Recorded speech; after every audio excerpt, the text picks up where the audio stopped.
ya para terminar, Isaac, ¿podrías de alguna manera sintetizar cómo crees tú que pudiera ser eso del reaprender, del plantearnos del plantearnos la reconstrucción del país desde una perspectiva de formación, de reintentarlo, de buscar unos referentes que decíamos antes de iniciar la conversación que pareciera que no existen para, bueno, para recomenzar a dar pasos y estructurar unas formas de comunicación que ya no hablen de posverdad, que ya no hablen de fake news y que ya no se dejen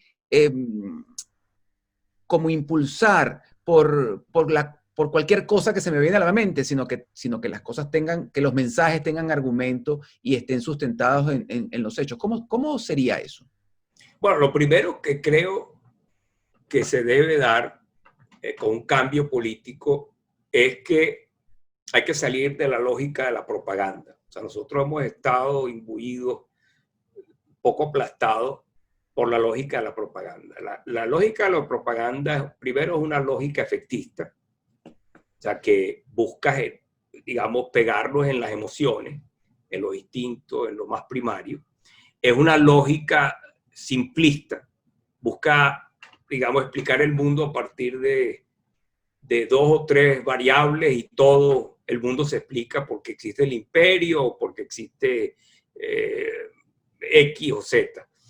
Entonces hay que salir también de esa lógica de la propaganda y obviamente la lógica de la hegemonía, ¿no? La famosa hegemonía comunicacional. Entonces eso hay que desmontarlo. ¿Cómo se desmonta eso? No es fácil, no es fácil. Obviamente no va a ser fácil porque eso ha tenido, como te dije antes, un efecto en la gente y sobre todo en todo el mundo, en todos los grupos de edades, pero yo me atrevería a decir también en aquellos que son más jóvenes y que, volviendo a tu palabra, el único referente que tienen es lo que han vivido en los últimos años. Entonces, ¿qué implica eso? Bueno, yo creo que implica, primero, retomar una idea del profesor Antonio Pascual y de otros, que es cómo creamos en Venezuela un verdadero servicio público de medios y no un servicio de propaganda del gobierno de turno. Entonces, eso es lo primero. Y ese plan, de alguna manera, ya está escrito. Hay que adaptarlo a la realidad de los medios de hoy en día, pero los principios de ese sistema público de medios están de alguna manera planteados. Desde los Eso tiempos sería una de vía. Retelve. De Retelve, exactamente, exactamente. Después está el tema de cambiar un poco el lenguaje, pero no con la ambición del propagandística que quiere modelar el lenguaje para que todos terminemos usando los mismos términos y que los adoptemos sin reflexionar mucho o cambiarle el sentido a ciertos términos, sino empezar a introducir un lenguaje en el discurso público que salga de la polarización y de la estigmatización del otro. Y eso no tenemos que esperar que haya un cambio político para hacer eso, pero obviamente cuando un cambio político se dé, yo creo que eso es una tarea prioritaria de todos los que deberían o podrían ser referentes del país. Adoptar un lenguaje que sea muchísimo más inclusivo, que sea muchísimo más empático, que sea muchísimo más, en cierta medida, también optimista en muchos, y que además vuelva un poco a la verdad y los hechos, porque yo creo que ese es otro problema, tú lo decías, el tema de la posverdad, de los fake news, es que yo tenía ayer una discusión con una persona, no voy a entrar en muchos detalles porque alguien cercano a mí, pero que me decía, mira, me dijo fulanita que resulta que ahora el virus de COVID no es un virus, es una bacteria. Entonces yo le dije, no, cuidado, ¿dónde leyó eso? ¿Dónde salió eso? No, que lo leyó en un sitio y que está confundida. Y como si era un virus y una bacteria porque no lo han tratado como bacteria. Digo, bueno, espérate un momentito. Eso es lo mismo. Entonces hay que consultarle a alguien que sepa, que llamen a no sé quién, que es biólogo y que sabe de eso. Entonces yo le dije, no. Eso es lo mismo que yo ahorita llamara a un astrónomo y le dijera, ¿tú me puedes confirmar que la Tierra es redonda? Pues no tiene sentido, porque yo sé que yo no tengo que llamar a un astrónomo para que me lo confirme.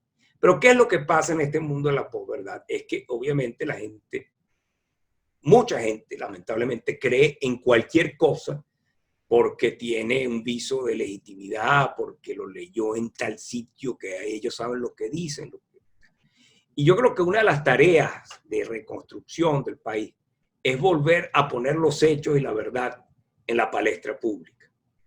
Las cosas como son y no como quiere el poder que sean. Tanto desde el punto de vista de la historia de nuestro país, tanto desde el punto de vista del acceso a datos e información pública, tanto desde el punto de vista de la salud, de la economía, de la educación. Las cosas son como son y no como el poder quiere disfrazarlas.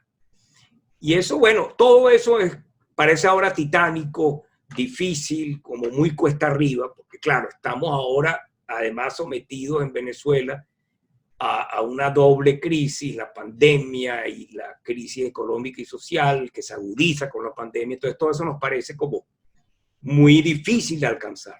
Pero yo creo que hay que hablar también de estas cosas, hay que pensarlas y hay que ejecutarlas. Quiere decir que no solamente vamos a hablar de ello, sino que cuando pensemos en que debemos cambiar ese lenguaje, nosotros seamos los primeros en cambiarlo.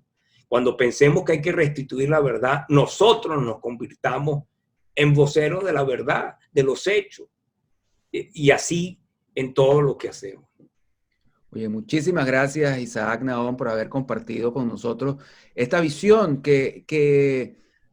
bueno, que quizá porque, como decían las abuelas, como lo urgente mata lo importante, entonces se va quedando relegada y todo el tiempo estamos sobre lo urgente y resulta que nunca atendemos lo importante. Y lo importante es ese tema de la formación, ese tema de cómo vamos a enfrentar y afrontar lo que nos viene, porque en algún momento nos va a venir. Muchísimas gracias de verdad por habernos acompañado en esta aventura de Incisos.